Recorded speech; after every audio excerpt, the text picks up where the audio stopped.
Yeah, 2 back, episode. Say 17 in another language. I can do. Wait there. What is it again?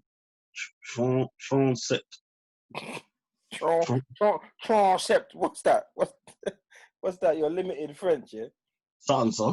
I got a U. No, that's not even a trunk. No, I got a C, bro. C? Yeah. No, you're a G. I literally can only count to about 4 or 5. No, I could get to like. Wait, it's not Tron though, is it? I think it's Unset or something. I can't remember, bro. Yeah. That was about 5 years ago. You know what I mean? I left school. Yeah, come on, I can tell it. Baby face. We're here, man. Episode 17. Big up everyone.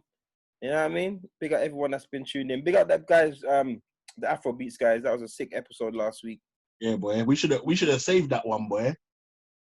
Yeah. So this because today the Afrobeats they've announced that there's gonna be an Afrobeats official charts, bro. It's mad, and J Hus is at the top of it. And remember, listen to this though. I don't think that's the official list.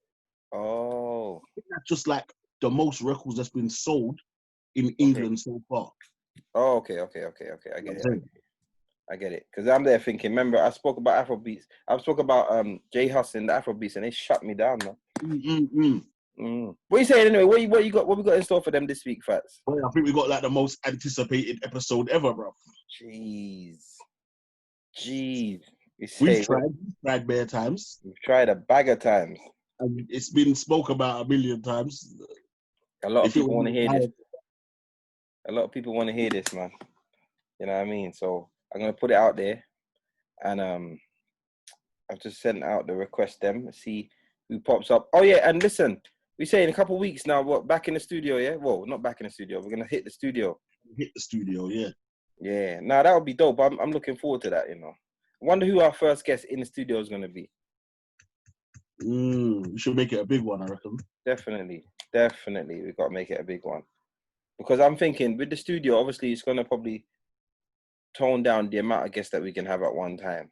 Yeah. So we're gonna end up going from like the average of 4 to probably like 1 or 2. Yeah. You know what I mean? So, but yeah, it'll be a good look for us to get into the studio, man. I want to do a shout out. Big up Easy, DJ Easy. I mean, he supports the podcast and listens, and he's give us some feedback, some really overwhelming feedback, man. So shouts going out to Easy. You know what I mean? Keep up the good work. Anything you need from us, feel free to hit us up like you do. It's all good. And anyone else out there that we're inspiring, or if you're enjoying the podcast, feel free to hit us up, man. Hit us up, man. Like and subscribe and all of these good things as well, man. All of that. And share it with your friends. Share. Yeah. Post, retweet. All of that. And also remember, it's not just about it's not just for DJs, isn't it? It's for everybody. Although, like, we speak about a lot of DJing things, it's not just for DJs, isn't it? So feel free to send it to your friend them and like all different like people.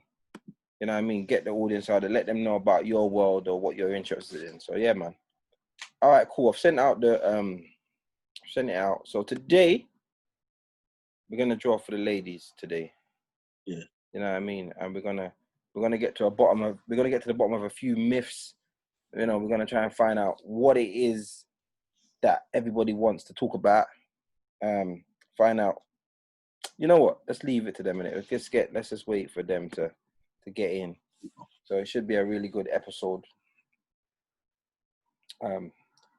Obviously, when they link up.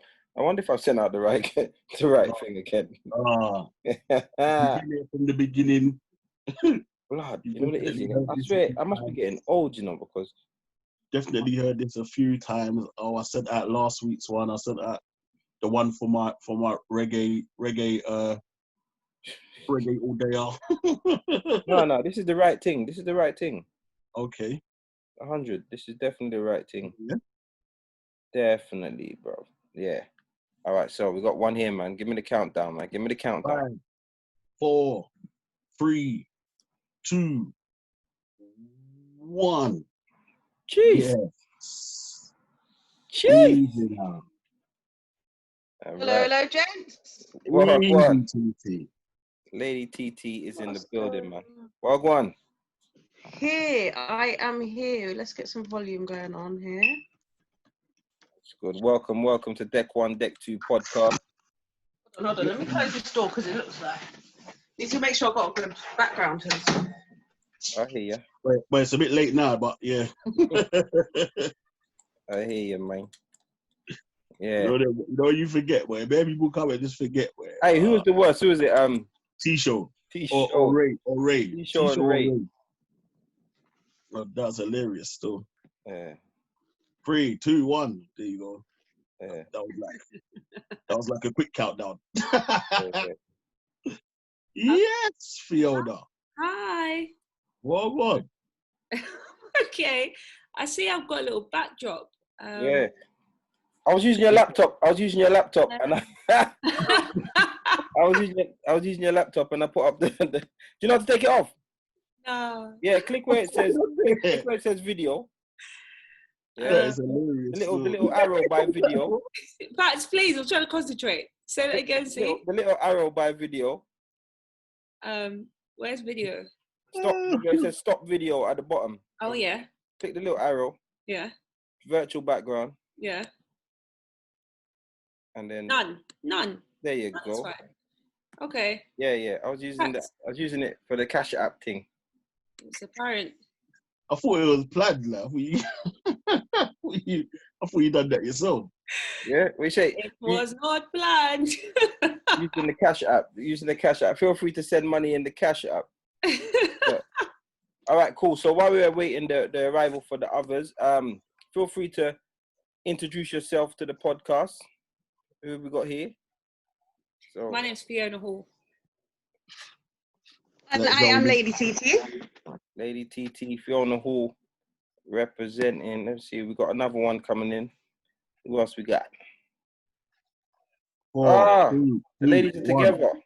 Oi. What's that, Dimpz and Lawz? They said Dimpz and Lawz. Dimpz and Lawz in the building, man.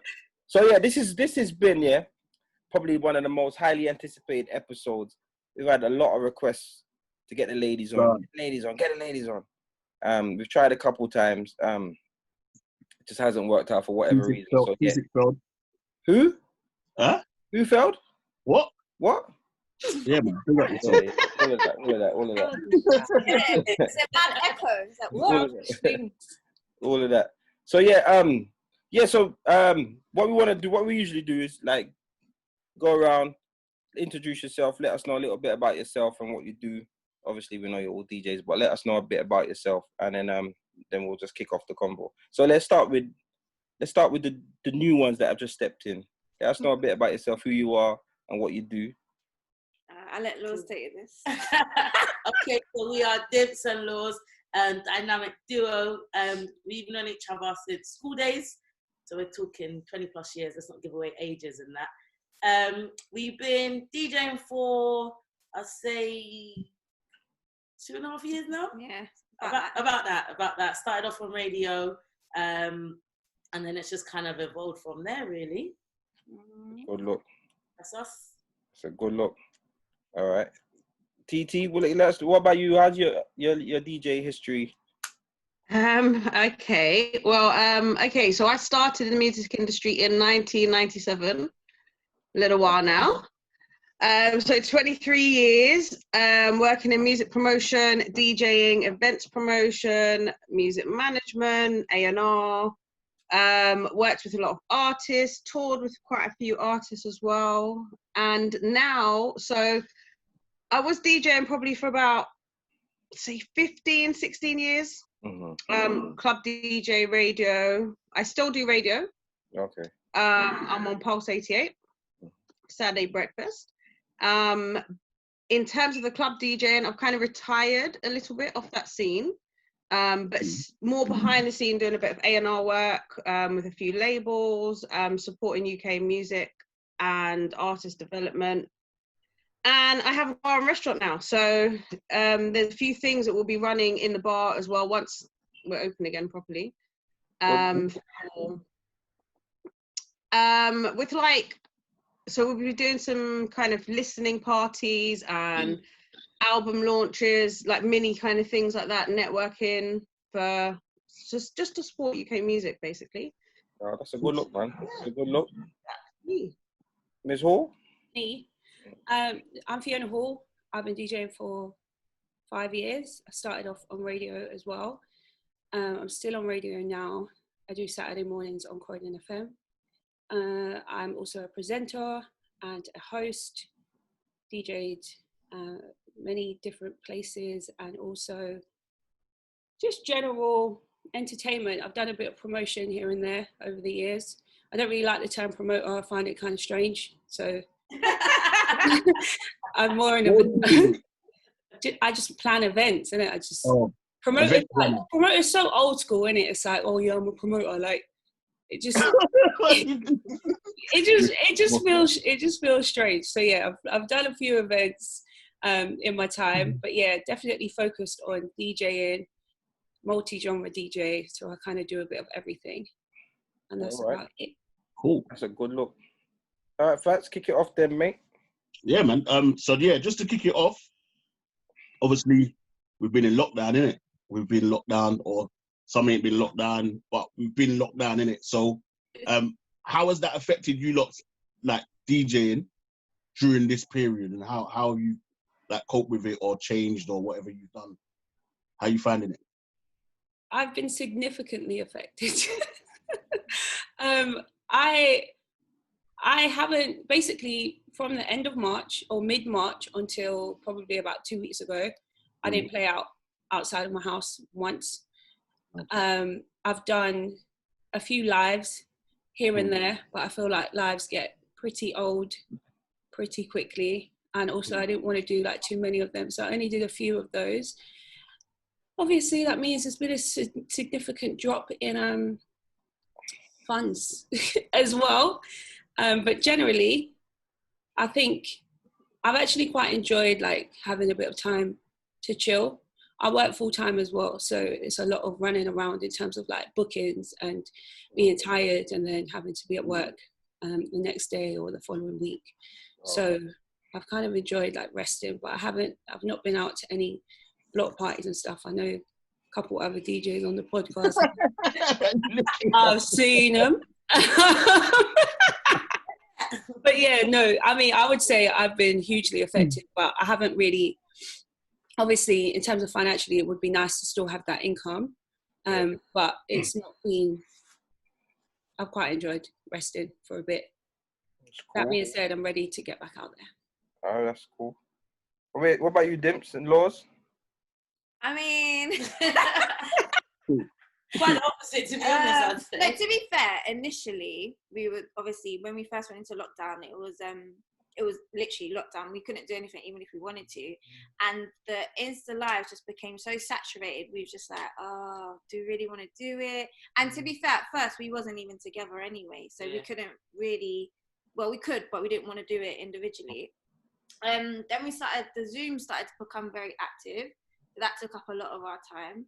But to kind of echo what Fiona said, it was nice at first just to chill, because sometimes you don't realise how much you do until you stop. That as Fiona said, like, we both work. I'm a mother as well. So it's like, I never realised how active I was until I stopped, and I was just like, whoa, I'm a lot. So at first it was nice, but obviously when you have a passion for it, it's like you want to get back into it. I want to do it. I want to get involved again. So the Zoom started picking up, which was really good. Really, really good. How did you find the Zooms? Yeah, I think, to be honest with you, with the Zoom, it just introduced us to a lot of people. And I think that's the best thing for us with the Zoom. And even now, it's kind of given us potential bookings with people that we never worked with, because it was like, oh, we saw you play on Zoom. Oh, we saw you play on Zoom. And as much as for us, we just missed that crowd interaction. And as much as it wasn't live as such, it was still live, if you get what I mean. People react to when you're mixing and certain things.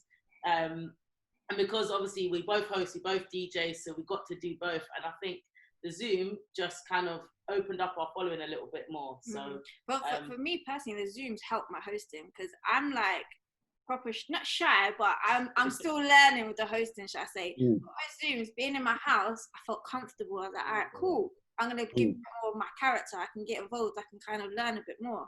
So I would say that definitely helped me initially. And then, yeah, once, you know, the floodgates opened for for the block parties, some may say. And let's call them outdoor parties. Block just sounds a bit hood, like outdoor parties. To be fair, I don't think we've done a block party. No, we never did block. We've done Roadman, these are the roadman parties, isn't it?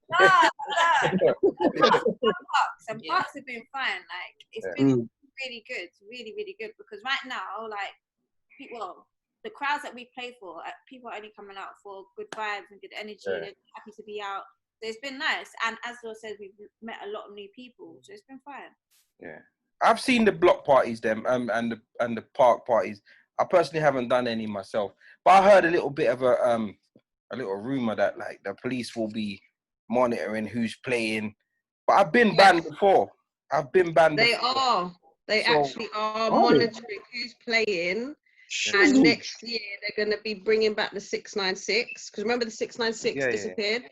So I don't know if the 696 has been because I think it disappeared about a year ago or so, year and a half ago. So DJs weren't having to go through the whole monitoring process, but they're going to start bringing it back, and they are monitoring who's playing out at like parties consistently, who are promoting the events, who are encouraging the events, which events have a higher level of trouble afterwards or during, and that kind of stuff. And then there will be, I think, whether they're going to put full-on bans on the DJs or whether it's going to be certain restrictions on what areas they can play on or how they can play. But it's going to change a lot for next year anyway. I've heard that, yeah. That was something that put me off because I said I've been banned before. I got banned for playing in a dance when a guy got his head bust, and because it was during my set, they put it down to me, and they banned me in Croydon, and I had to go and speak to PC Cooper. And, I remember you said this. but I went to, the thing is, I didn't know that I was banned. No one spoke to me, you know. I just failed. I started failing 696s. Yeah. What? How long do you get banned for? Like, what is No, well, this is what I'm saying. When I failed the 696 I was gonna play in Taboo, which is Chris Goldfinger's club, and he phoned me and said, "Look, see, they said we can't book you. We can't book you." Like, what? Who said that? So he gave me the name. I phoned the police, Croydon police, PC Cooper. I'm not sure if he's still the guy. And then he's like, "Well, come in and meet me." So I went in, bought all my stuff, dressed up, you know, like I was going court. Interview. Yeah, because I got to put my best foot forward. I'm like, look, why did you know, then he told me about the fight happened during my set. The name of my sound at the time sounded like it incited violence. That's when I was in Blaze It Up. Like, Kinda, yeah. It was like Get it? He said to me, Blaze It Up, that's either smoking weed or killing people. I was like, whoa, it doesn't mean any of them things, but I hear you. That's almost So, yeah. And then, but having spoken to him, he then lifted the ban just like that. He just literally pressed the button on his computer, lifted it, said now he knows who I am, and he put the face to the name. It's cool. But he didn't do that. They'll just leave you there. I'd have just been banned. I'd have just been. They have different criteria for different levels of ban. So they will have, for some things it might be a 6 month, some things it might be a 9 month, some things it might be for specific areas. It just depends what you're banned for. Yeah. So I don't know how they're going to run it with this one, but I hope that's not the case. To be honest, this is what I've just heard. So as I said, I didn't want to be like. Don't get me wrong. I'm itching. I see it. I'm looking on the Instas like I should be there. I should be there. That's my settings. But I'm just gonna play it easy. I think it will more so be the ones who are probably doing the weekly events and also where there's a high level of trouble. Yeah. So when it pops off. We had an event and we had the police attended, but they were cool because we worked with them. They gave us a time and we looked at See, if you're doing stuff like that, and that's all the things they're going to take into consideration. Came to the time to log off the music and people were like, no, come on. We was like, nope. We made an agreement. It's one name, one brand. Yeah. That's good. That's good. Well, I might roll up into one and play on and leave on time. Leave, but no, no, I'm not gonna be on a flyer or nothing. No, I might roll up and Tifa set. A lot of DJs have said that. Like either promoters or DJs, they won't put names of DJs on the flyers, or they don't want the name on the flyer just in case. But that's personal preference, isn't it? I guess. I hear that. And TT, how's lockdown treated you? I know you said you're not hitting the clubs no more, but well, it's different because at the same time, whilst I wasn't DJing, I'm still very heavily involved in like the music entertainment side of things. So having a bar and restaurant and also a club, the two of them got locked down at the same time. So it was like, right, no club nights, nothing in the restaurant, and also radio. So I stopped radio because we weren't able to go to the station, and for three of us to try and run a radio show together, it was difficult. And I'm a mum, so school being locked off, it was like, hold on a second, everything. But it made me kind of reassess a few things because I kind of realized that all of my income was based on hospitality, entertainment, events industry. And I was like, right, I need another string or another couple of strings to my bow. So I did take the time to kind of learn new skills, step up on some other bits and projects that I'm doing. And so there's a couple of things that I'm going to be launching soon. But it was a bit of a wake-up call, I guess, because when you think you have multiple income streams, but they're all in the same kind of genre, I guess, in the same kind of area, it all got shut down straight away. I can imagine, yeah, because that entertainment sector was just ruined. Bam, one hit. Big time, straight away. All right, cool. Well, looks like we're easing up now, so the money can run back in, you know what I mean? So hopefully it's all good. All right, this is something that I want to ask you. Is being a female, like, does it impact you when you're a DJ? Like, just what are the negatives that come with it, and what are the positives that come with it? Because you guys are the minority in the industry, and I want to know what comes with it. What comes with it, like. And can I wait there? Can I just add something on? And then with regards to that, can you, like, obviously there's female DJs coming up in it, so almost could you give them some tips in a way into, like, navigate possibly through the, do you know what I mean, through the DJ industry? I think that 9 times out of 10, everyone expects you to be shit. Back. Yeah. First and foremost. Pardon? You start on the back foot, basically. 100%. Yeah, everyone expects you to be rubbish. So you have to really prove yourself. And sorry, do you think that is everyone as in the other DJs, or everyone as in even the audience? I think the audience have significant doubts. Yeah, I think they have doubts. I think it's kind of like, oh, what's she gonna do? Okay. I'm gonna be listening, and you kind of have to prove that you're not just here for jokes and for banter. So I would say that that's definitely like a thing. Also, I feel like when I first started out, I remember being told privately that someone thought I was using the sync button, and basically said it to another DJ, like, oh, she's using the sync button. And I wasn't. I don't even know how to use the sync button. How about that? But I wasn't. And he came and stood behind me while I was playing. I didn't know that. I didn't realize until after. He actually came and stood behind me to have a look whether or not I was using it, and then saw that I wasn't and reported back and said, oh, actually, she wasn't. I don't know how our mixes are so tight. What can I say? So that is crazy. It's wild. It is. They got time. They got too much time on their hands because they don't compare. When a male DJ is constantly using sync, no one's bothered. Yeah. He's just using sync, and there's loads of them. Yeah. I've been in the industry for long enough, 23 years. I've seen it. I come from vinyl. Yeah. I didn't just come the other day. And these click and play DJs that came the other day because they know top 40 music don't have a box like mine. I can tell you for free. And they have no knowledge. But they want to, when it's a female DJ, it's like all scrutiny's on. But we do our research. We're here for a reason. And actually, most of the female DJs are better than their male counterparts. That's a fact. And it's not just me saying it as a female. It's the women do have to work that much harder, and they do. When I was DJing, there was 3 of us on the circuit. That's it. And the main 2, there was me and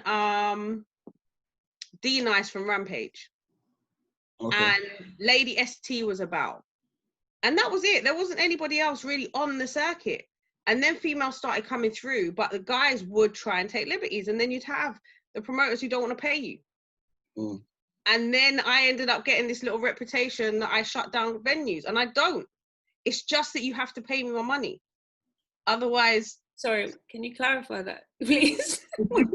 How do you get a reputation that you shut down venues? What is that? I would argue for my money loudly. I get it. And... You know them loud arguments, the loudest one. Yeah. Party louder than the music. I like that. But you have to pay me my money. I did what I was supposed to do. But then, you know, you kind of get smart to it. I started selling tickets, and I'm not giving you your ticket money until, you know, we've balanced off we'll balance off at the end of the day or whatever it is. But it was I think it was a very different game then to what it is now.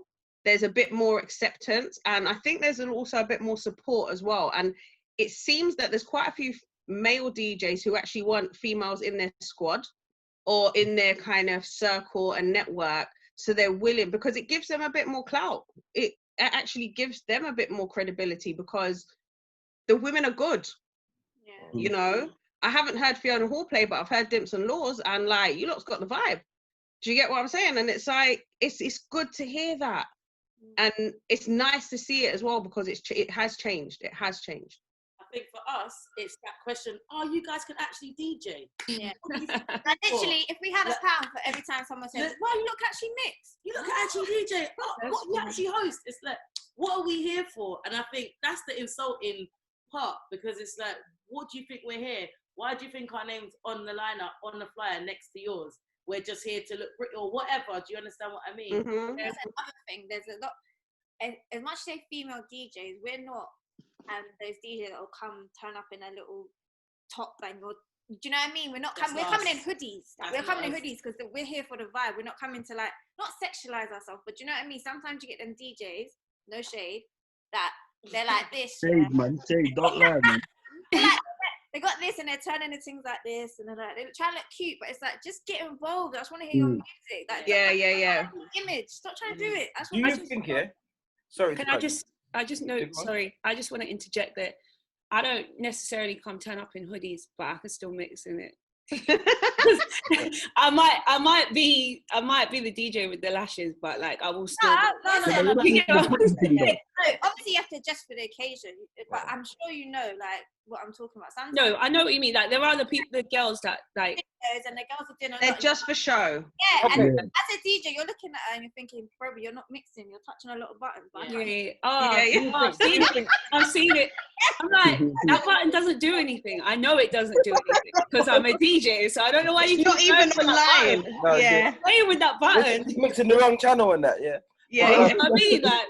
But listen, do you think that is partly the reason why you guys get that instant reputation? So you know, like the Paris Hiltons and the, you know, those dolly the false prophet DJs. You got false fake female DJs, and they're coming in, you know, stilettos, your foot's bunning you, you're standing behind the deck pretending to play some music. The other male DJ who's brought you in, I've seen it, and this is shade. There's a male DJ brought you in, you've got on your little kind of, I don't know, boob tube, stilettos and all the rest of it. They've synced your whole playlist for you, and you're just clicking and playing and syncing through the whole thing. And cool, that's great, that's wicked, go for it.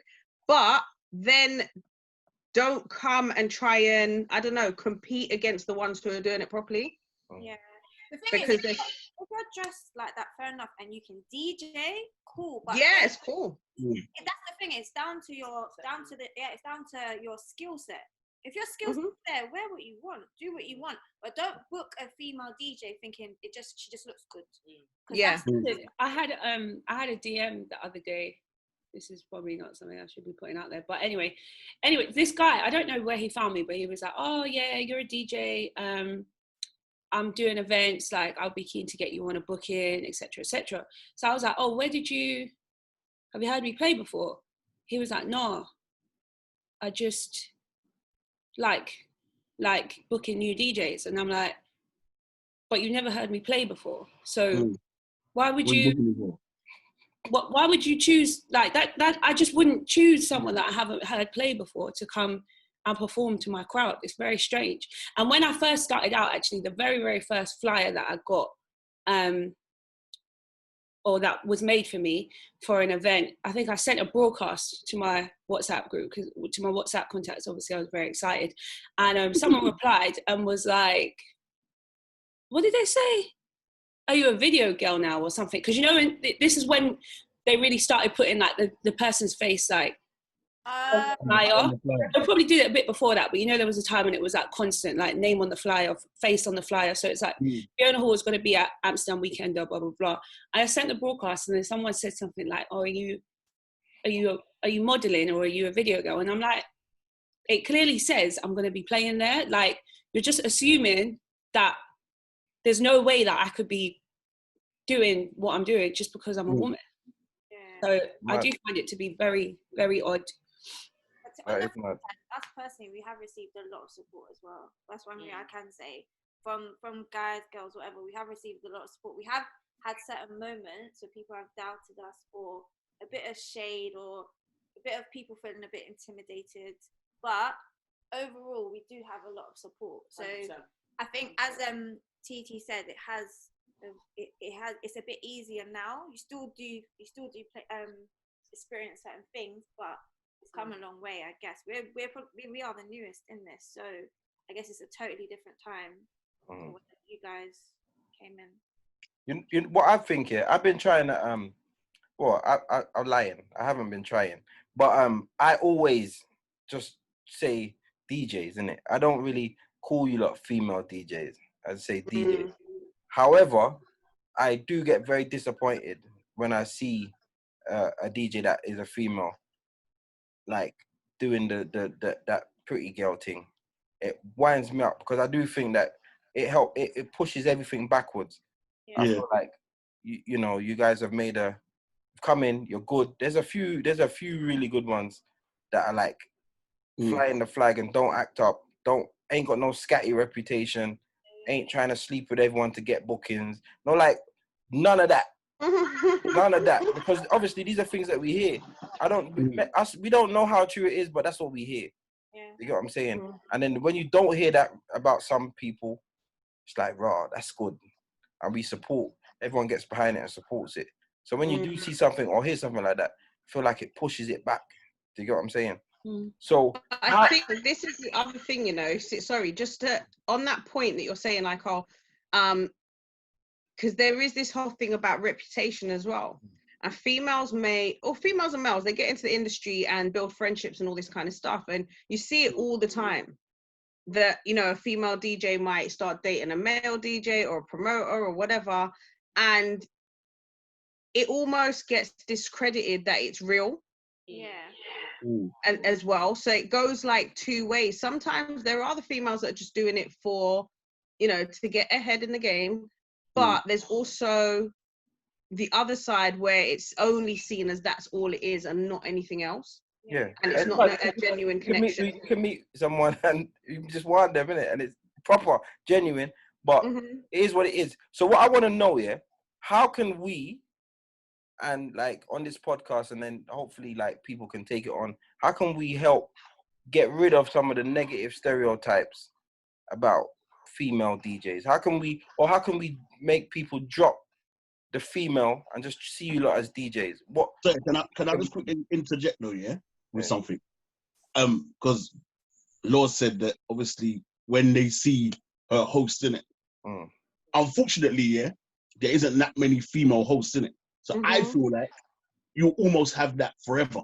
Like that thing is gonna happen forever because until there's loads of female hosts, I was just gonna say that actually within the game, you're quite often gonna get the shock that there's a female hosting because that's like almost an anomaly within our scene. It doesn't happen. There's been times where we've been playing and like Lawz has been hosting, and then you'll get another male guy that's there, and he'll just try to take the mic and be like, Try and grab the mic, yeah. Let me go. And don't get me wrong. At first, obviously, we was kind of new and unsure, so it would be like, oh, now it's like, bruv, no, it's Dimpz and Lawz. We're a whole sound, like you can't split us up. Why are you on the mic? We like, good, like, yeah, don't we worry. good. So we've had to like proper just like learn how to be like, no. Don't worry, guys, man. My first ever booking, someone took the mic off me, man. Now they could never, right? Yeah, now they could never, but it happened, didn't it? Like I just had to live with it, innit? No, I hear that. I think in terms of your point, like you said about female hosts, I think even though there are more female DJs coming up, I think it's still a very male-saturated industry. So we could be seen as female DJs, whether we like it or not. Don't get me wrong. Like we're DJs, we're entertainers. We can. Everyone on this podcast can hold that title. Do you understand what I mean? Not saying before you get to a certain point you have to be known as a female DJ, but like it's like having female athletes and more athletes. Like, do you understand what I mean? They're still. I don't necessarily find it offensive. No, it's not about being offensive, but what it is, it's if there's a clear separation, you guys will the men, the promoters, the DJs would always give you a hard time at the beginning, always assume that you're shit, always want to pay you less, always want to put you on early.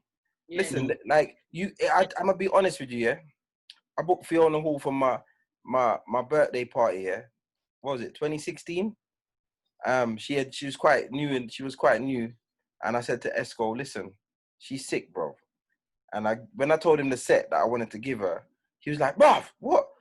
I said, bro, I'm gonna tell you, she's gonna smack. If it goes wrong, it's on you.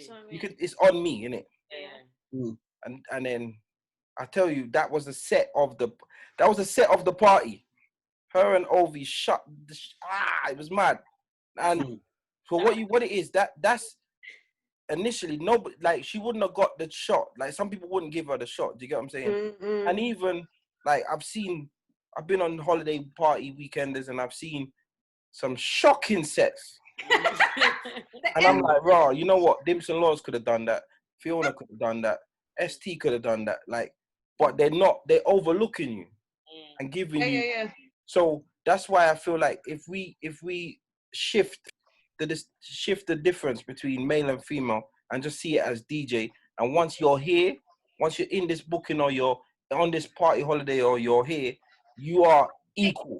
Have that platform, like that one opportunity, and then like, as you said, probably from when Fiona done that set, everyone was like, "Whoa, who's that? Who's that? Who's that?" And that's what it takes. You're right. It definitely made a difference. So my first booking was in October 2015, and it was in Scandals, and I had the first set, and Minus Anthony booked me, and it was the first set, and there were 3 people in the venue when I was playing, and 2 of them came with me. So I'm not exaggerating. I had the first set, I was playing 10 to 11. My sister came with me and her partner, and there was like one other person, just probably staff, that was in the place. But I was so tense and nervous because it was like my first set outside of my house. Obviously I'd played on radio before, but this was like nightclub. And then the next call that I got, or the next booking that I got, was Cold Steps, who was booking me for New Year's Eve in the same venue. And he was like, I'm going to put you on at 4 a.m. And I was like, nah. Are you sure? Like, the last set that I did was just me and my sister in it. So, and he's like, no, I'm going to put you on at 4 o'clock. And I went, and it was packed because obviously it was Scandals on New Year's Eve. And there was like 500 people there. And I played. On the way there, to be fair, I did say to the girls that I was with, like, I think maybe we should just go home because I think I'm going to vomit. I don't think I can do this. But I went there and I played, and I feel like that had a huge impact on people kind of like, I don't know, paying attention. And then again, I didn't hear you before. Like, do you get what I'm saying? There's no way. Like, there's no way. And then the same with March Out. I don't even know how many people was there on that first year. Maybe that experience with that crowd is amazing because it's invaluable. When you know how to work under pressure, you build character. Like That's it. And that forced me, like, because if I had turned back, because I was genuinely thinking about turning back, but if I had turned back, I probably would have never DJ'd again, because when you buckle under pressure, innit, like you're how do you get yourself back to that place where you're like, okay, I can do it this time? And then with March Out, I think there was probably 500 or 600 people again, and then C was like, I'm giving you a set at 2:30 or 3 o'clock in the morning or something like that. And again, I remember seeing people like, not sure about this, not sure about that. There were so many people in the booth ready to take me off in case it went wrong. I'm not even exaggerating. No, I'm not even exaggerating. Yeah. We had subs. There were subs. There were subs that weren't even booked for the event. Pre-arranged subs, like just in case it went crazy. And so I'm there. I'm tense. I'm looking at this room full of all these people. I didn't have that many bookings probably between New Year's Eve and March. And I remember there were people behind me, people watching my fingers, watching the buttons, all this stuff. And I think it definitely made a difference. So I definitely agree with you, Dee. Like, it's kind of like having an opportunity to shine, and then people are like, do you know what, she can actually do it. And then you go from there. There are still the non-believers, because the comment that someone made about me using the sync button was about 9 months after March Out. So this is what I'm saying. You see what? If I think the change that can really come is just by people booking female DJs and giving them the equal opportunity, because we are always going to be seen as female DJs and male DJs. Like Lawz said, you've got female athletes and male athletes. It is what it is. But in terms of seeing us as the same kind of entity in terms of capability, it's just it's gonna just be people booking us, people putting the platform out there and saying, look, let them shine and let them do what they're doing, you know. Sorry, go on. No, and I just think it's as simple as that. And because I was going to start doing some female DJ events, but then I came back from that and said, I'm not going to do that. I'm just going to do normal events that have female DJs maybe heavily saturated in them. So an equal amount of, 3 male, 3 females, because then if I do just only female DJ events, it's only going to be the believers that attend anyway. It's not going to be the non-believers. Do you get what I'm saying? But if I use my, previous brands or whatever and say, right, I'm bringing back this and I'm going to put on female DJs, it will work a lot better in terms of creating that, I don't know. It's like infiltrating it. So like, you let them know, right, she's sick, rather than, because enough people ain't going to go to an all-female DJ thing, because it feels like, what are you trying to do? Do you get what I'm saying? Yeah. So I've actually played at an all-female party once, and that was a good few years ago, and it was shit. It was it was really, really quite, it was very under-attended, and the quality wasn't great, because there was a bit of a balance between people who've really worked on their craft and people who are just there because they're women. And yeah, I also agree with you, TT, that it's not, we shouldn't necessarily be contributing to that by separating ourselves or by having people separate us. I just don't think it's necessary. But yeah, that event it was the first. It was supposed to be a few, but they just weren't. It was just a one-off because it wasn't well received. And I think the problem is, sorry, see? I said, we're saying it was just a part 1 and done. Yeah, basically. I think the problem is, especially at that point, you can't just say, okay, I'm going to have female DJs and then bring one from, I don't know, the scene that I'm in, which I don't know what the name of it is, but bring one person from that, and then bring one person from your side's TT, and then bring one person from Shoreditch, and then bring one. Do you know what I mean? And at that point, I feel like there are always, you know, there have been female DJs, but if they're all from opposite ends of the room or the town, London, then what audience are you actually appealing to? Because they might know me and Dimpz and Lawz, but then they might not know TT, but then we're all on the same lineup because we're women. Do you get what I mean? It doesn't really make sense. Like, there has to be a strong network of women in each sector or playing field in order to have like a serious dance. But there's no need to separate us. I think that's part of the problem. Yeah, I agree. I definitely agree with that. That you made, you was talking about like females were always warm up, or they're not paying us right. Like, for us now, we're kind of, I feel like, established enough. When we tell people our fee, that's our fee. Before we'd be like, let's just do it.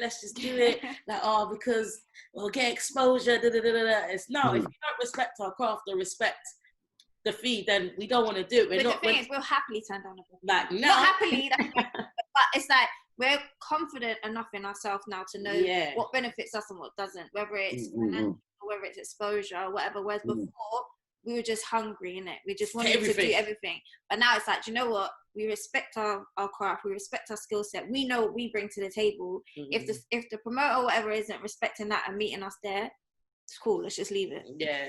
I've never I didn't know that Tesco's took exposure for food, you know. So like, don't make them sell that dream to you. Like, but you know what? Yeah, down the exposure road. But do you know what? I hear that, but there's one or two things that we have done which haven't necessarily benefited us financially, but it's taken us to the next place 100%. In another way, where it's networking 100%. And whatnot. So yeah, that's what I'm saying. There definitely are events that everybody could benefit from. Like, even me in my stage where I am now, there's certain events that if I got on, I could definitely benefit, and I could probably make more money long term than that. But the exposure argument with I'm talking about the regular, the locals. No. Yeah, that don't work. And I want to tell you, DJs, something for exposure has to be like a big boy. Can't be a big boy thing. I could put you on this festival, this many people, but you just pay your expenses. Say no more. Yeah. I'll be honest. My first booking was for a bottle of brandy. So, and it was Cavassier at that. It weren't even Hennessy. cheap date, yeah?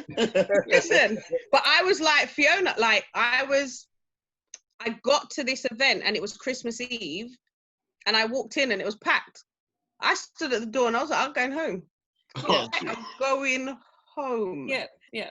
And I had some choice words with myself. I'm not going to say them because obviously you want to air this. And I was like, are you... Well, it was like, are you... And I'm like, no, I'm not. I'm going to do this. It was like, DJ's here. And I'm like... And I was shaking to press play. I was just like, I was literally shaking. Yeah. Because there was people that I saw as big boy respected DJs. There was Studio Express, there was Big Business, there was like Quincy, there was some other DJs there. But you know, and I was shy on the mic. I didn't want to touch the mic because I was new to DJing as well, like in clubs. And nobody wanted to jump on the mic. I was like, can you mic for me, please? And they all said, no. I said, all right, you know what, F you. Anyway, I'm going to play. And then when I dropped my set, they were fighting to go on the mic. Fighting to come on mic for you, innit? And I was like, see you lot. And Ali from Studio Express, and I'll never forget it because I had so much, and I still do have so much love and respect for Studio Express as veterans in the game. And Ali came to me and said, you played one of the best sets of the night. I was like, wow. Yeah. And I was just, you know, like, I was a bit starstruck and stuff, but yeah, but if I hadn't taken that leap, and Fats, you were saying earlier on, like, what would we say to people, like females who are trying to come into the game? Just do it. Freestyle it, do it. Networking is so important. And don't let anyone put you off your game, because there's always going to be these little insecure guys. Guys have so much insecurity, it's unbelievable. And they will try and portray that and push that onto you as a female DJ because they're not up to par. Yeah. I know there's DJs out there that cannot touch Dimpz and Lawz, that cannot touch Fiona Hall, and they cannot but they're not going to admit it to say, oh, you know what, let me just study their craft a little bit, or let me just be friends with them, or, you know, big them up. I've had a couple guys admit it, to be fair. Like, I know I couldn't touch you lot right now because I'm not current on the scene in terms of like my music. I'm old school. So if you want me to play at someone's 50th, I can do that. I'll smack it. But don't ask me for no 21st birthday party. It's not going to work. You get what I'm saying? You know what? You know what she said? She said, "Smack it." That's how you know. That's how you know.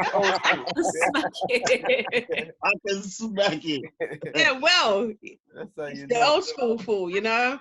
But yeah, it's. But people have to be real to what it is, and with any females or any males, anyone coming into the industry, it is a cutthroat industry. It's not the realist. Just be honest. Like, it's not the realist. You're gonna get a lot of fake people in it. You're gonna get a lot of glory seekers. So when you're at the top of your game, I can tell you from I stopped DJing in the clubs about 5 years ago, my friend circle has diminished. Like, there ain't no VIP no more. So it's interesting to see how many people were Lady TT's friends versus how many people were Tanvi's friends, because Lady TT had crews, like, you know, I could get drivers on like speed dial. Now I'm hello, hi, they're not even answering my calls no more. Do you know what I mean? So it's interesting, but don't take it personally. Know yourself, be true to what it is that you want to do. If you want to be a specialist DJ and not play certain things, be true to that. Yeah. I went through a whole phase where I'm not playing Beyonce. I don't want to. And you know, it's like, she's not for me. That was just, you know, it was just my thing. And people like, you don't have Beyonce in your box. And I was like, I don't. That's a person. You said, I'm not When playing did that. Beyonce? I'm not saying Beyonce. Do you know what? No, it was just this little thing. It was just like, at the time, I was expected to only play females and be all female.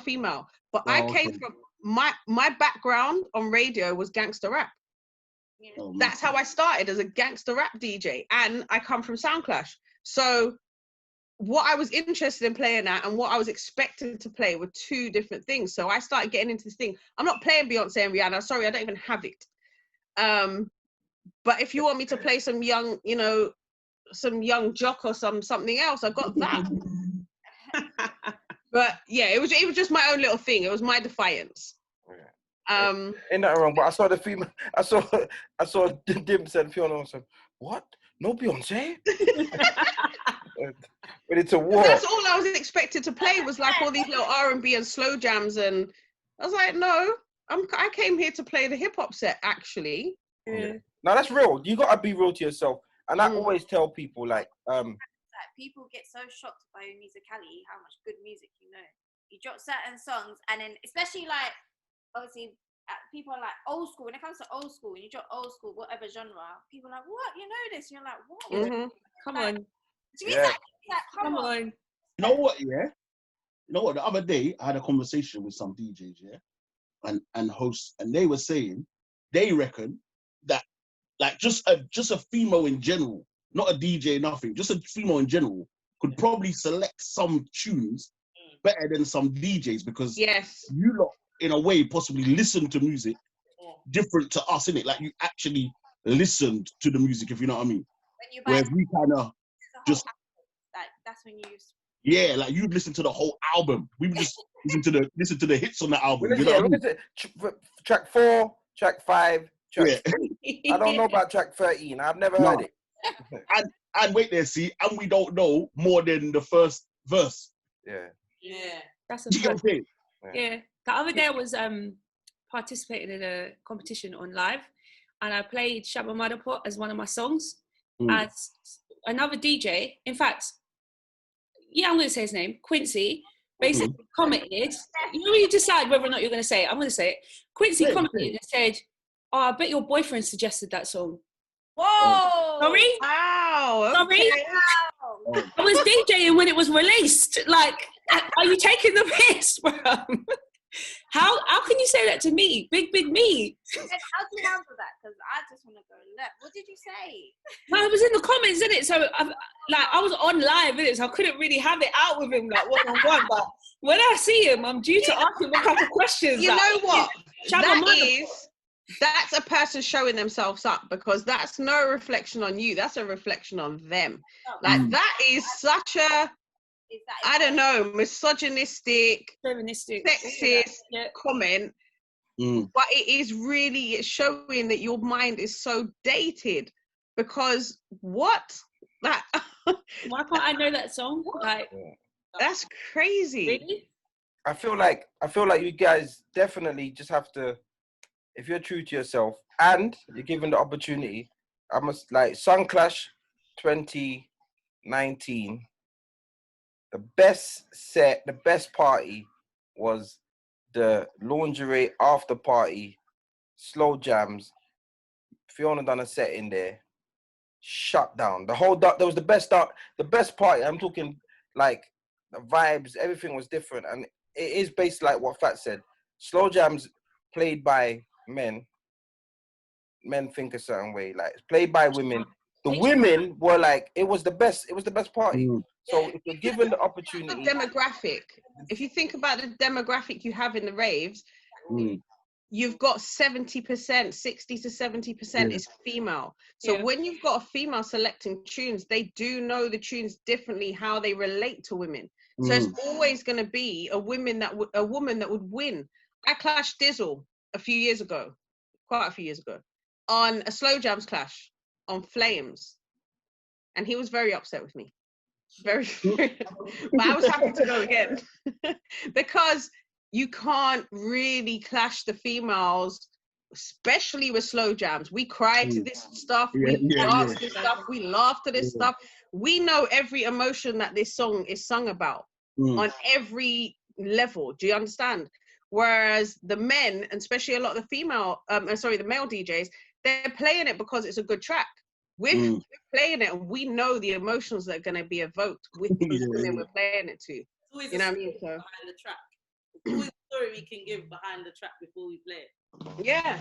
That's right. Question, you need to speak. You guys, I don't know, your mic's a bit low, you know.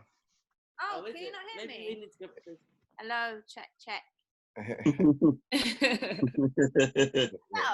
Yeah, it's a little bit better. I don't know what it is. I think it's. I've got a really soft voice. You must your hosting voice. Use your hosting voice. 1, 2, check. I need a bit of run for that. So back to what I was saying, I think, the advice you'll give to anyone coming up is 100% what T said, is just believe in yourself.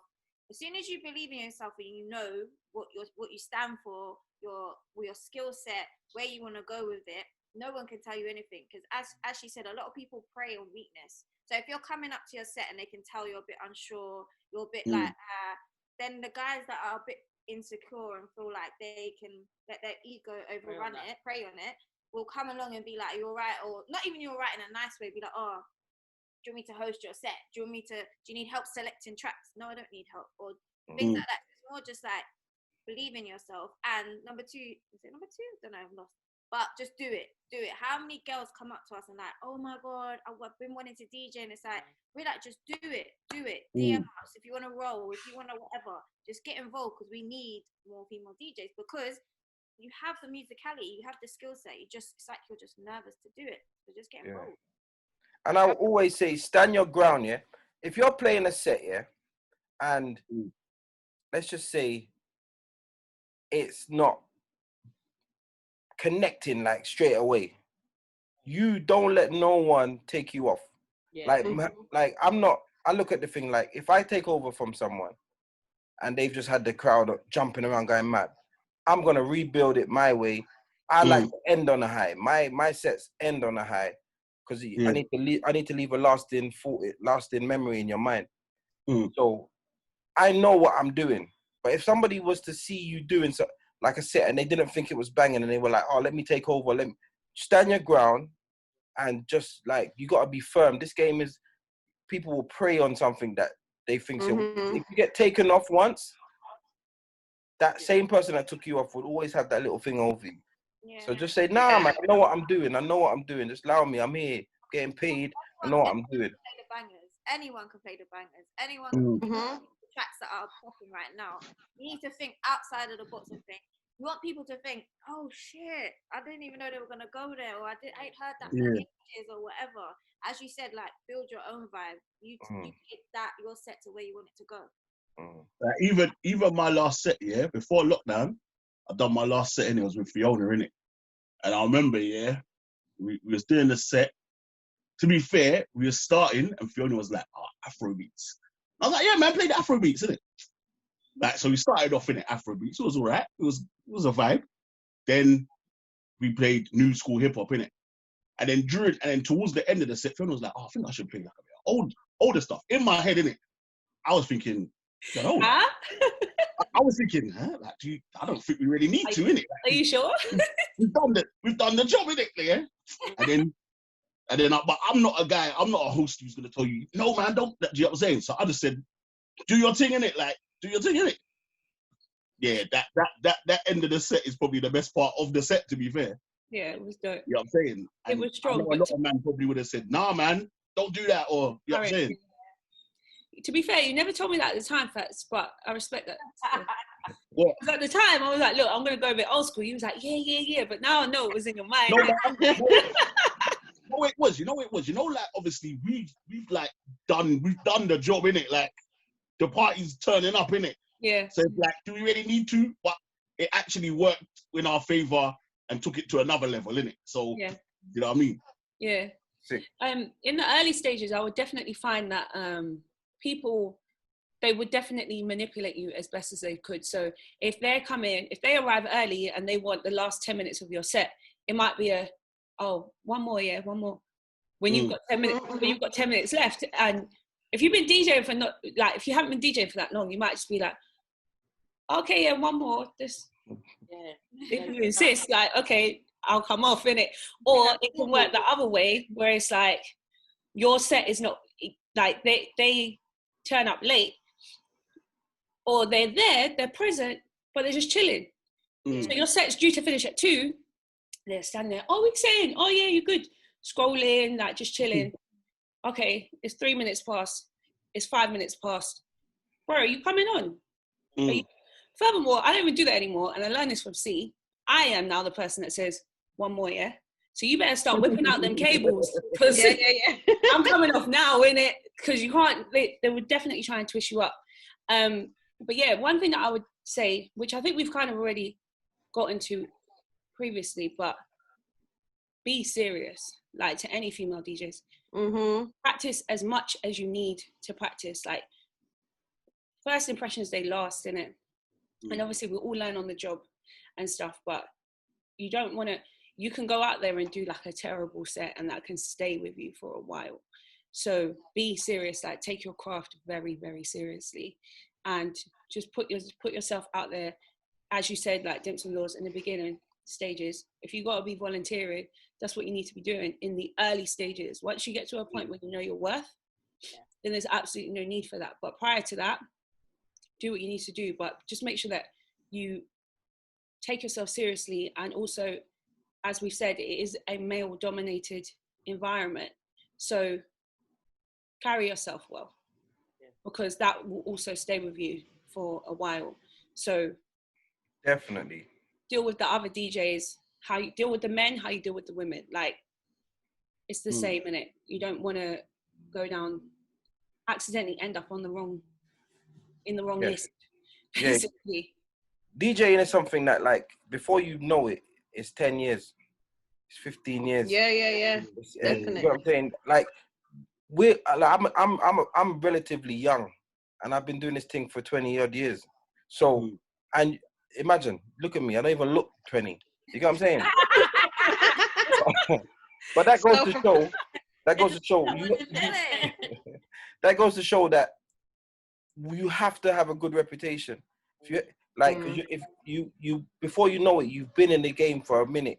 If you got a shit reputation, I know so many DJs with an idiot reputation that just been fizzled out.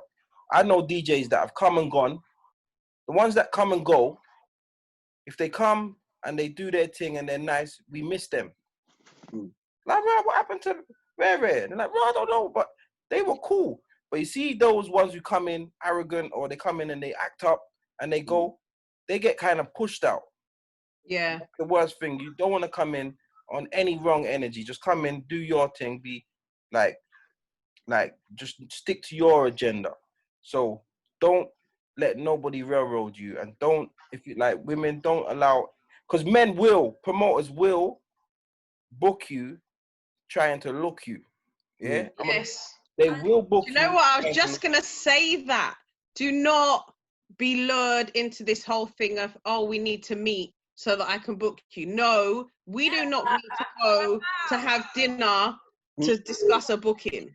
We do not need to. I've had it time and time again, and I'm saying, hold on, and I still get it now. Oh, I want to do some business with you. I'm saying, email me the business proposal, and then we can go from there. I literally don't have any time. I'm doing about 120 hours a week right now. I don't have the time, but I always make time for business. But yeah, but I can show it to you on my laptop. If it's on your laptop, you can email it to me. And email it. Oh, but all right, if you haven't got time, you can meet me after. You can. I don't mind waiting. We can meet at midnight. No, I'm never. We're meeting for midnight for what? No. So yeah, they will book you to look you. Winners don't sleep, man. I'm joking. They will, trust me, and you just got to be wise to it. No, like, you got to be wise to it. You know, like, I always like tell people, like, sometimes watch who you hug, because a simple hug is a hello, and for some man it's, rah, she's feeling me, fam. You never see the hug. Like, your hug was 2 seconds, mine was 4. She's on to me. Like, why you get it twisted? Delicia's like, what? No, like, What's that time in my hug? Like 1, 2. No, when it's like, what men, you see, the male ego is mad, you know, like, it's mad. So that's what I'm saying. Sometimes when you're carrying yourself, you can be, I'm not telling you to be horrible and dismissive, but just carry yourself well. Levels. And as I say, little things like the hugs, like, some men read into hugs. Yeah. And yeah, I can't lie, because I'm very affectionate. I'm very huggy, and because I've known people for a very long time as well. Like, I've known C for about a good 15, 16, 17 years. So when I see you, if I haven't seen you for a long time, it will be that kind of hug. Yeah, but that's a minor thing. Other females will look into it. No, but it's when the other females look into it. Because you look in my man, I'm like, no, I know where your man's been for the past 10, 15 years. I'm definitely not looking, and trust me on that. Might be an alibi, but no. But it's it's crazy what people can look into in just you being friendly or just being cool as a female in a male dominated environment. Yeah. Just hold firm anyway. Yeah. And can I ask a quick question? Yeah. TT, how come you technically, you said you've retired from club, from DJing? Yeah. Because I've opened up the restaurant and bar, so a lot of my time goes into that, and then I've got a 4-year-old, so that again is a juggle in itself. And to commit, for me, DJing is a commitment. So and when I was, kind of playing out, I was playing out 4, 5, 6, 7 times a week, and I can't commit to that anymore. And for me to just play out once every now and then, or I mean, I can't even commit to once a week, because where does my son say? I'm a single parent as well. And then, like I said, with the business now, the restaurant is a lot of hours. It's a lot of work. And the club as well. So I've got a club that I'm involved in. And that's a lot of time in itself. Do you know what I mean? So with all of that in play, to be honest, those are the things that pay more as well. Future, legacy building. And I guess at the time, I'm not saying that I lost my love for it, but kind of, I was 35 when I had my son. So it was like, I've been in the industry for so long. This was the next stage I wanted to go to, is being a mum. Yeah. And kind of kicking back a little bit and doing the business side more so, rather than, because there's still stuff in the music industry that I knew I could still be involved in and probably step up on, because the A&R side and the music, you know, the artist development side is something that I've done since I was 17. Been involved in like a lot of UK artists that people wouldn't even realize that I've been involved in their careers, but they're some of the top artists that everyone's playing now. And it was only after, I guess, after I took the break from the industry that I realized how much I was doing and how I could focus it differently, where I could still be involved in the music industry and still do a lot of work, but be a bit kind of behind the scenes and a bit chilled on it. So yeah, it was just time, I guess. That's cool. No, it's just interesting because I don't hear that many DJs say they retire. I'm retiring soon. Are you? Yeah, seriously. I don't want to be an old DJ, bro. I don't want to be an old DJ. Nah, man, we still need the veteran DJs. You got to, you know. I want to be an old DJ. I would prefer to. I want to book you at my 60th, bruv. Like, come on. Yeah, but that's only in a couple of years. I'll be all right. I'll be there. Only joking. You know what? Saying that, so I had this whole, before the whole lockdown thing, I had planned for my 40th birthday. And then the whole lockdown happened and whatever. So I ended up taking it online. And I won't do an online party again. Doing a rave via Zoom is hard work. To kind of coordinate all the DJs and all that kind of stuff. But at the same time, it was really good and it did network me further. So oddly enough, as much as I've stopped DJing, there's different partnerships that have come out of it where people want to still do work, or a different exposure has come that people realize I'm still doing work in the industry behind the scenes. And especially with the labels, I think some of the label work people don't realize. And then now that they do realize, it's like, oh, okay, maybe this is what we can tap into a little bit. But that'll come out again with the radio show and how we're switching up the radio show and the UK music promotion. All right. So listen, before this has been a lovely episode, by the way. I think it's flowed a lot better than some of the band them, for real, you know. We got it, man. We got it.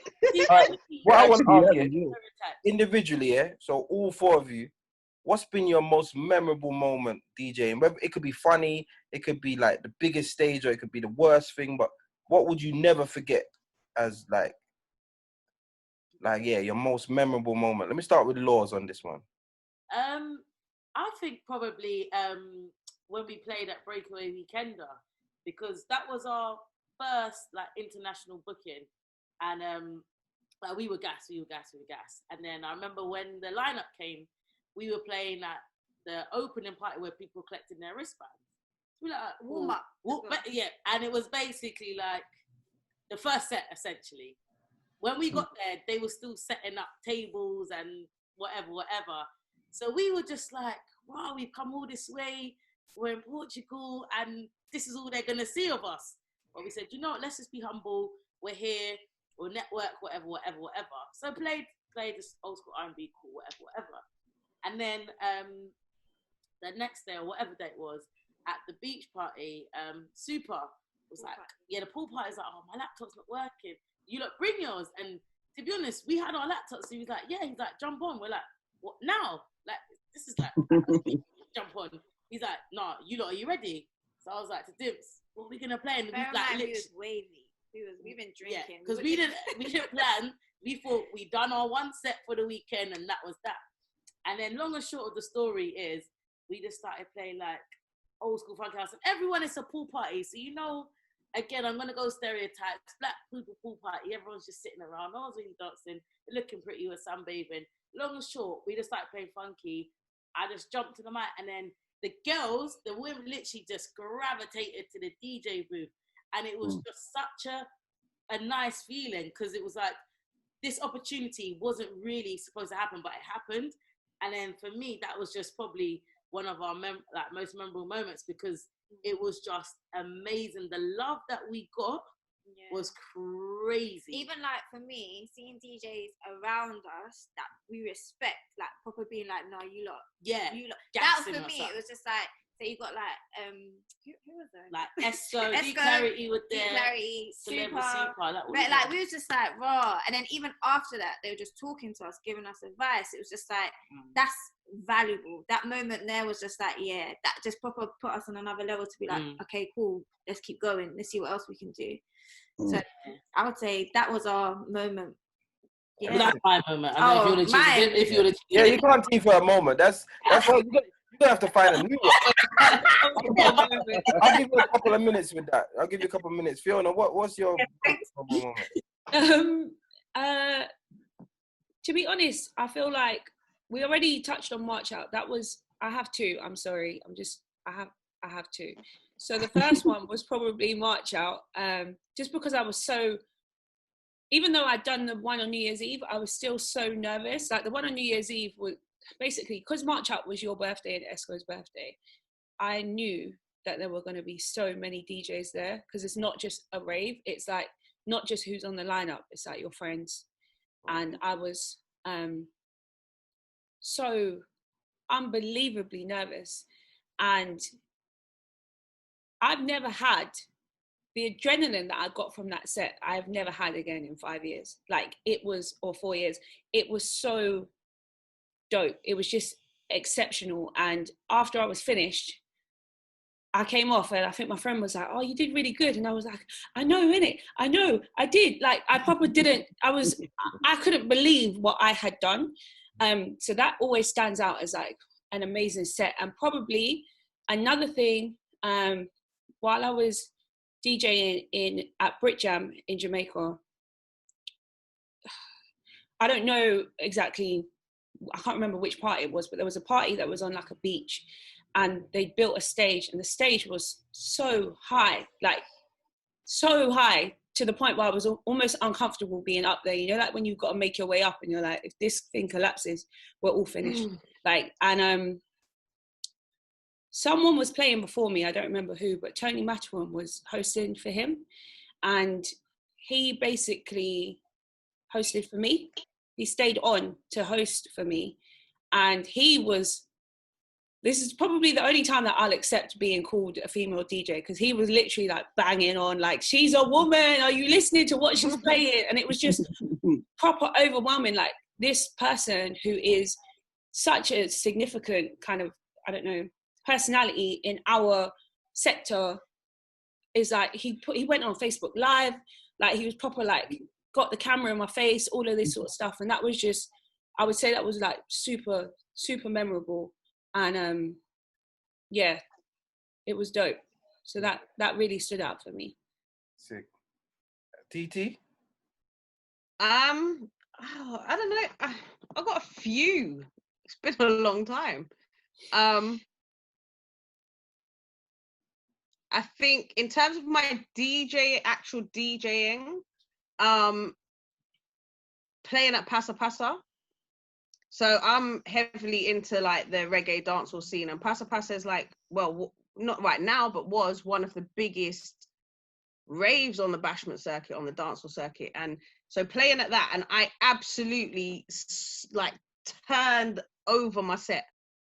It was like the set was so tight, the juggling was disgusting, and it was just, yeah, I can still feel it now. But it was Passa Passa UK as well. It was the first time Passa Passa come to the UK. And it created like a platform for me in Jamaica. So whenever I was going to Kingston after that, especially going to like on the club circuit in Kingston, I had like people were recognizing who I was from that. And it was like, whoa, that little thing. And I didn't know how big that was going to be, because I didn't even know what my set was going to be. I'll be honest. I've rarely planned my sets. I was always freestyling. So that was like a big thing. And I think touring with Drew Hill, Genuine, SWV, when SWV first made their comeback, I don't know, about 8 or 9 years ago, that was huge, because when I first started in the music industry, I did an interview with Drew Hill in 1997. And obviously they didn't remember who I was and all this kind of stuff. And I was like, hey, I did this. And they were kind of like, yeah, we don't remember. I was like, okay, I know. Because I was like small. Yeah, it works. Yeah, it was kind of like, I felt like I was begging it, but I was going to do it anyway because you need to remember who I am. But now I have a relationship with Jazz and Cisco, and we speak, like I speak to Jazz nearly every week. Probably like 2 or 3 times a week. Do you know what I mean? And even during this lockdown, we've got some things that we're planning to do, like, because he's been doing some cooking stuff, and we're going to do some lives, like me at the restaurant, him there. And it's amazing what relationships you can build. I get man a dub plate, man. From Jazz, that's easy. I was just thinking the same. Yeah, get me like a funk song dub plate. Yeah, because you know what, Jazz has got like a lot of music coming out soon. He's got he actually wants to do a lot more. He wants to do a lot more stuff. So Cisco's a little bit harder to deal with. Naturally. Just because like he's more removed. So I have a good strong relationship with Jazzy, whereas like Cisco might be able to get in contact with him here and there. Okay. But yeah, Jazz has got like loads of good music coming out as well, and like some of his tracks are crazy, but they're just not getting the recognition. So I think he'll definitely want to get involved with like the DJs who are currently. Yeah, get into the dub plates, man. The dub plates will help. Tell me. Yeah. How deep is your love? Yeah, get the dub plates in. Yeah, can you imagine? Old things, and I'll just punch it in. I'll splice it myself. You know? I've got jingles. I'm not gonna lie. I've got jingles from them from back in the day. And literally sometimes you just splice it and throw it in places. Like, why not? It's like, hey, look, this is a new one. Yeah, you know what I mean? All right, Dimpz, come on now. You must have found one. You know what? It's made it harder because I don't have any Cisco or like Tony Mac. You don't have to have that. You don't have to have it. You don't have to. You don't. This is a group thing. I'm gonna go with what Lawz said. Yeah, that's a Dimpz and Lawz story. You're gonna work with that. All right, it's all good. It's all good. All right, so before we go, if you could all give your socials, your radio shows, TT, let us know about your restaurant, and then yeah, we'll wrap it there. But yeah, so give us all the information that you want and what you're doing, where we can find you, where we can. Any up and coming events, anything. Yeah. So. Cool. Okay, so my personal page is @LadyTT_official. The restaurant is the Cake Tail Club, so it's like cocktail but cake tail. We do cakes that taste like cocktails that taste like cakes. We play with alcohol through, so there's alcoholic everything. I've seen it. I see some people go there the other day for something. I don't know what it was. Six is coming there soon. There's a party on Saturday, so I'll be there. Yeah, you're gonna be there. What? No invites, bruv. What? No invites. Party, bro. I'm just going to do my I'm doing the same thing. All right then. See. But we can do something.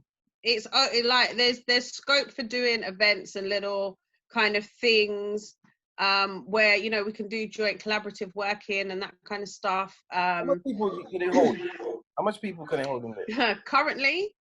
Currently, we can hold about 40 people.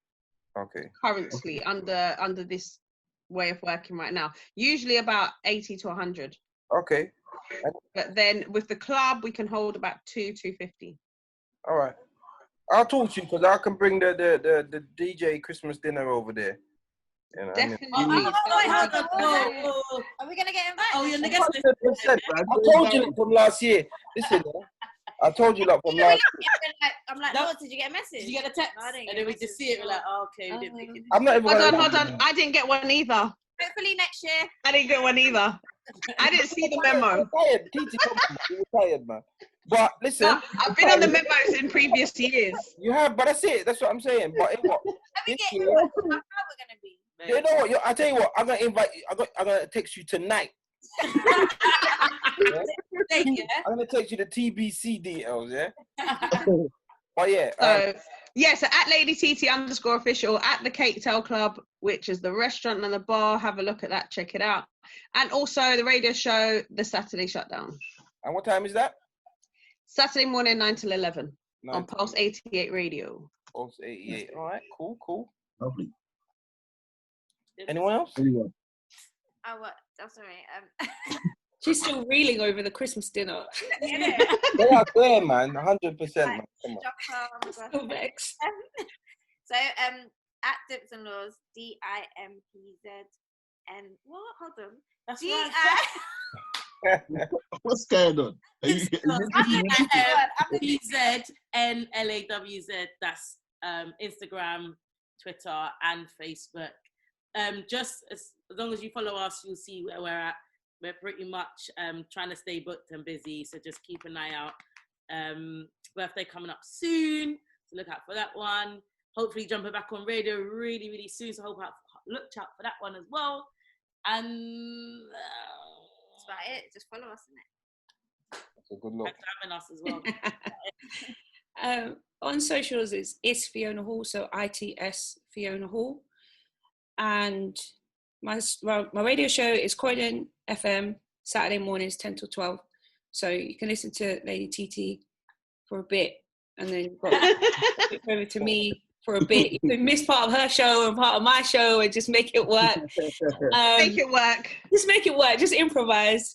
And in terms of upcoming events, I don't know. I feel like that's a trick question, Fats, if I'm honest with you, because... No, I was just saying if you got any, just like... COVID, isn't it? It's not over, is it? COVID is not... It's not over. No, I'm just like, Dimpz and Lawz are out here, you know. The videos, the amount of videos I've seen Dimpz in, during lockdown. Lawz, yeah. But no, I haven't seen Lawz. I'm not going to lie to you. I think I've seen Lawz like once or twice. But But is that on my personal page? Because that's unfair for you. It's actually not on your personal page, but I think that makes it worse. You got catch. Listen, the amount of times I see Dimpz by the booth, she's just like, even up until, I think it was Saturday. It might have been Saturday or the week before. I was like, Dimpz, you're just out here like proper. But Laura, I've actually missed you a couple of times. I feel like you've been there. No, every time you see me, Lawz is there, innit? Oh, you're Lawz there. is there, Oh, sure. All it is that I might be more in that video. That's what it is. I've seen you so many times. But no, any upcoming events will be on my socials, of course. And have a listen to the radio show. It's called Brunch and Bants. Not too much bants because I'm not a comedian, but basic bants and all sorts of music. So that's about it. Cool. Well, thank you very much. As I said, it's been highly anticipated, but I've had a lot of fun, learned a lot of stuff. I hope that everyone listening learned a lot of stuff. So shouts going out to you guys. All very, very, and I'm gonna be honest, like, it wasn't, when we were like, we're gonna do this episode, it wasn't like, oh, we gotta look for females. Like, we knew exactly, like, there's a list of a few more that like are sick. Do you get what I'm saying? Like, you lot are definitely sick, and you can swing with the man them. Like, so if I have any parties, I have no issues in booking any of you. You get what I'm saying? So I've worked. I don't think I've actually worked with Dimpz and Lawz. Like, we've been on a couple bookings together, I guess. Yeah. But like, but I seen you lot shut down. I came to your birthday party. See the love that I showed there. I came. I was living. You lot were going in. It was sick. So TT, we worked together many times. Fiona shuts down shit regular. We work together regular. So it was we knew, boom, we're gonna do this. We've got people waiting. There's a girl saying, I want to see this episode. I can't wait. See what they're representing. I'm like, whoa, that pressure. Yeah. So thank you. Yeah, we appreciate it. Thank you guys. No problem. And hopefully we'll have you lot back soon. Talk about some other stuff we'll mix it up a bit and have some different podcasts and whatnot. So, you know what I mean? Definitely. All right, peace. Oh no, Fats, do your thing. Sorry, bro. Oh yeah. Just follow us on at Deck 1, Deck 2 podcasts on Instagram, on SoundCloud, /FatsOfficial UK, YouTube Deck 1, Deck 2. Man, just share, like, subscribe, all of that stuff. You know what I mean? They got Deck 1, Deck 2. Who's Come who? on. Every time. I was Deck 1, but Fats started fighting me and bullying me, so I just let him have it. I'm Deck Deuce. Deck Deuce, It's not 2, because we don't play them number there, is it? guy's a fool, you know. All right, listen, bless up, yeah. Thank you very much. Thanks for having us, guys. Yeah, thank you. See you later. Later.